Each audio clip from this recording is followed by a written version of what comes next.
Good afternoon, Scott Relatif Live. Welcome to today's recap. So another volatile day. At least, first things first, things made some sense, right? Yesterday you had the loose wide day, lots of volatility, pushed through, closing the lows. I think a lot of us, including me, took home some shorts. I only took home the spiders short.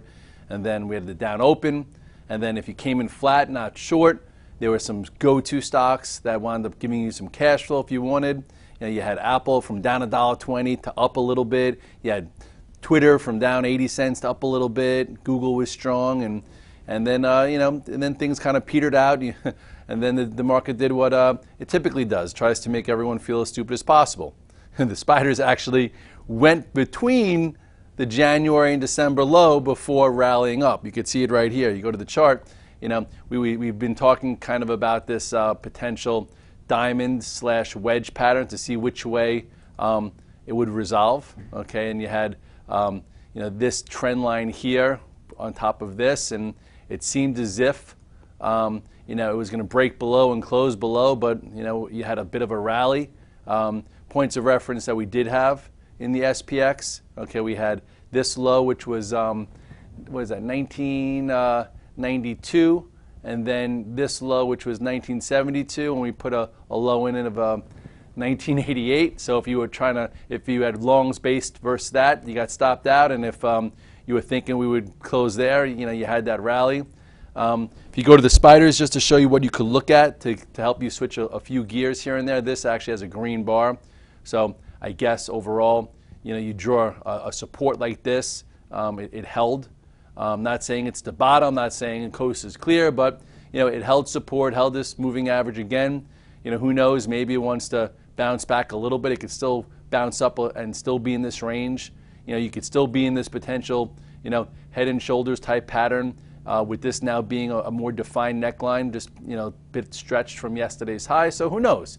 But all in all, if you look at the 5-minute chart, just to show you on a 5-minute basis how you could avoid some squeezes.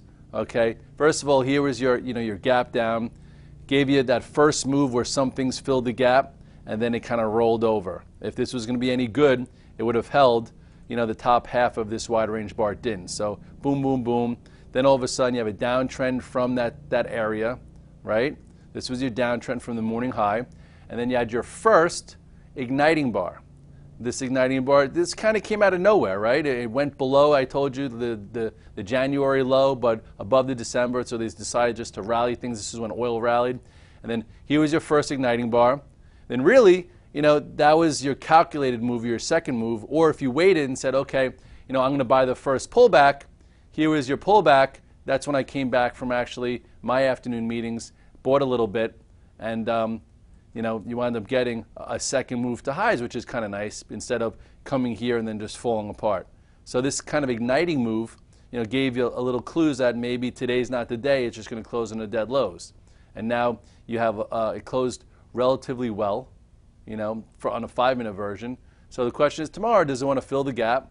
Does it want to push the envelope a little bit? Does it want to get up to perhaps this area and then figure out what's next? You still have a lot of time before real earnings start coming out. You still have a lot of time before next week's QE vote for the ECB on the 22nd in Greece, and tech earnings aren't really till next week besides Intel.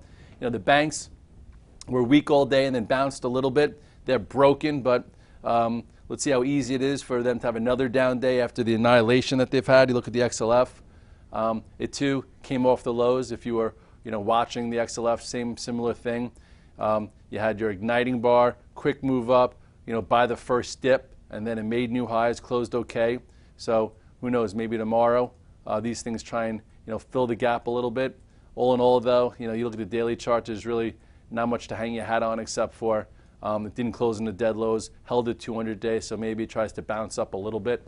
JP Morgan also came off the lows a little, after breaking. Remember we said, that for the day at least, to see if it can reclaim this 58.30 after the numbers weren't priced in, and then you had downside follow through before, it wanted to snap back a little bit. So from 63 down to 55, who knows, maybe it tries to fill this gap a little bit based on Bank of America and Citigroup, but still very broken below everything. And then the question is, does anything look decent or anything still somewhat constructive and go-to status. Apple did fill the gap, off the open, which gave some people some cash flow, and then it was down 50 cents. The Dow was down, 180 points, and this still held here. Okay, it's still somewhat held higher. It's still above this descending channel. So Apple's still somewhat constructive. So towards the end of the day, I bought a little bit, just in case we do rally a little bit more. At least this is in the cards. And if we happen to open down 15 handles like we did today, tomorrow, this still went green. So at least if you could maybe trade around it if there's another volatile open. Twitter also was green today. Recently it's fallen apart after small reversals. Today it did not. You had this broken area here, and now it's flagging again. So this is showing you that there's still some bids here. Didn't fall apart, didn't break all the moving averages. Last few times it tried here, it just kept breaking lower. So still showing you a little bit of a difference where perhaps it continues. So that's on the radar. Facebook, I have no idea. Facebook got 2 upgrades, $100 price targets, made a little bit of money there earlier, but now it looks like this is vulnerable. Not saying go short it or be heavy. I don't know. I just think that it's had a few chances to break above this and it hasn't. So I'm not going to have a bias here. But if the market tries to rally and it doesn't, and if it starts breaking below this on heavy volume, it looks like it could go lower. You look at the weekly trend. The weekly trend is still very, very strong.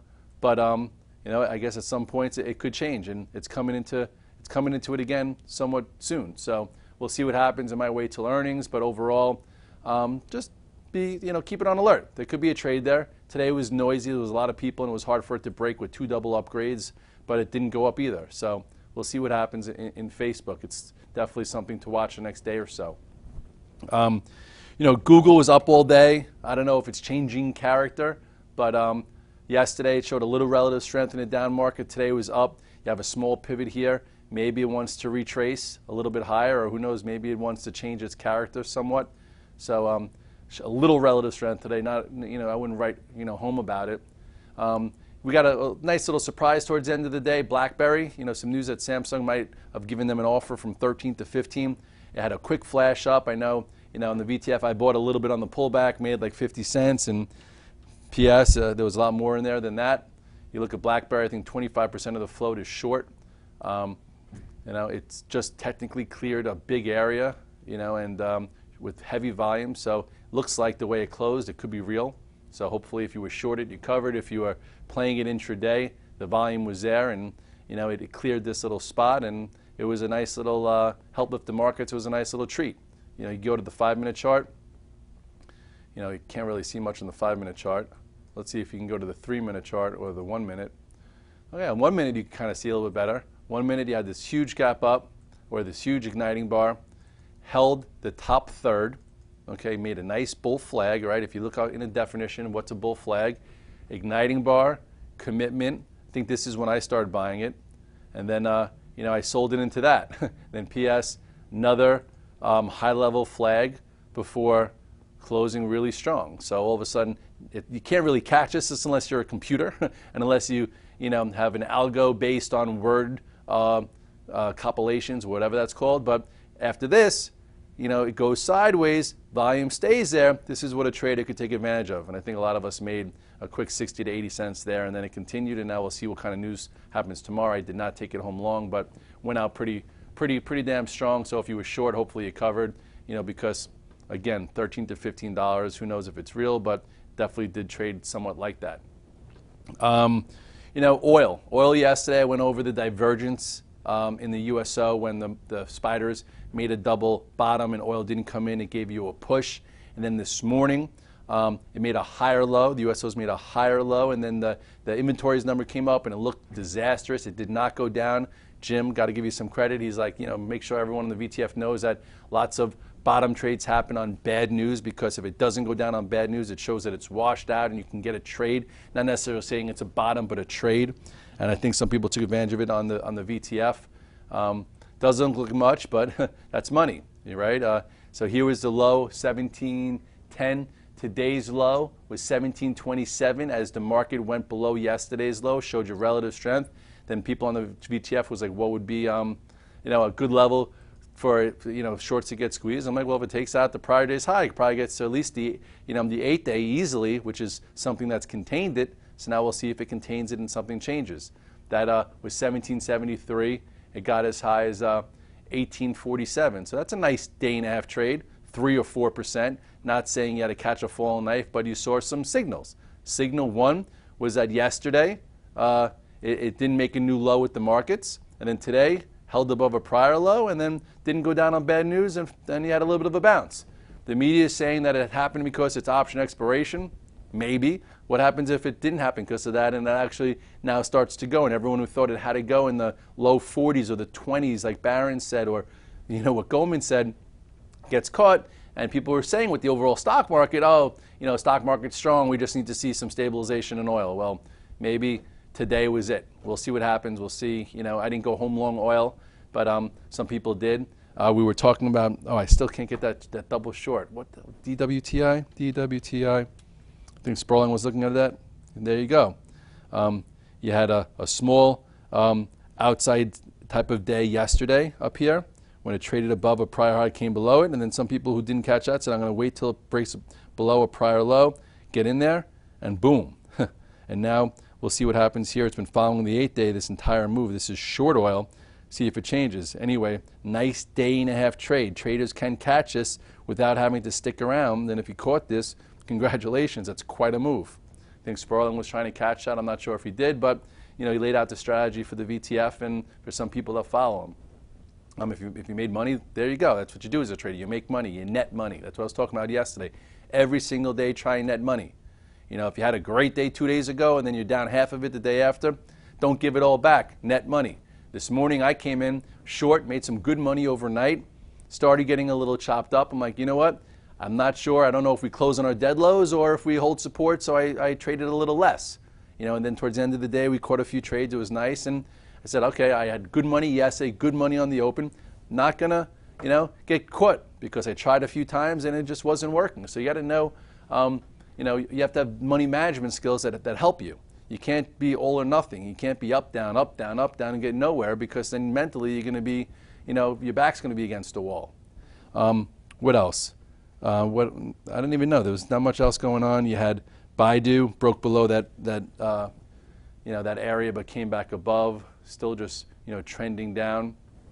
Tesla gave you a trade off the lows.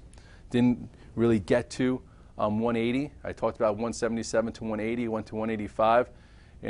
How could you have seen it? I guess some people buy against a 15-minute low, and here, I guess this was the easier trade, right? You had your quick snapback, okay, and then it flagged, held the top third of this, and then gave you another move. So from 188 to 192, nice little day trade, but hasn't done much since then.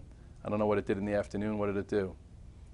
Not much. This was your quick, active, juicy trade. That's why some people trade the news, I guess, to see if it was priced in. First move was up, held here, started to go. Nice little day trade if that was what you were in there for, into bigger support. And now, maybe it fills its gap, maybe it doesn't. So at this point, it's still below the moving average, still broken, but there was some action there today. If you were short this whole time, it always pays to cover a little bit into some kind of volatility like that. And if you weren't caught in this mess, which a lot of us weren't, it was worth a look this morning for that type of tradable move off the open. G-Pro, had a little bit of a bounce today, but nothing to write home about. Still broken, was up on a down day, but I don't think there's anything worth really going over there. This thing changed, right here when it broke below the 8 and 21 day. It also changed right here with this potent down move. And then recently you had this little consolidation off of the new year. I know that some of us made money in this and then wasn't sure if it was going to continue. And then once it broke below here, trade off. We got out of the way. You didn't get caught in that mess. And now it's still nothing. What'd gold do today? Gold got contained by the 200-day, was stronger earlier and I guess reversed again. Getting a little wishy-washy, but still acting okay. Talked about this inverted head and shoulders pattern. Left shoulder, head, right shoulder. Here was your additional trade. This was your sell into strength, and now still need some time to let the 8-day catch up, I guess. What did the GDX do? This outside day, you tried to regroup half, couldn't, closed pretty weak. Not so sure. It looks choppy, getting back to looking like it used to look a lot last year after, little reflex bounces. Got contained by the 200-day, didn't reclaim it. What did the XLEs do today with the oil bounce? Yeah, a little red dog reversal. So if you made a nice trade there today, the good book would say be long small overnight. Like just say you bought 5,000 shares when it went back above 72.88. You made $1, and then you go home with 1,000. Just say you bought 1,000 shares here. You go home with 300, something like that. So just in case it continues. Pretty cute how it went below the prior low and trap people. That's what the red dog reversal is based to do.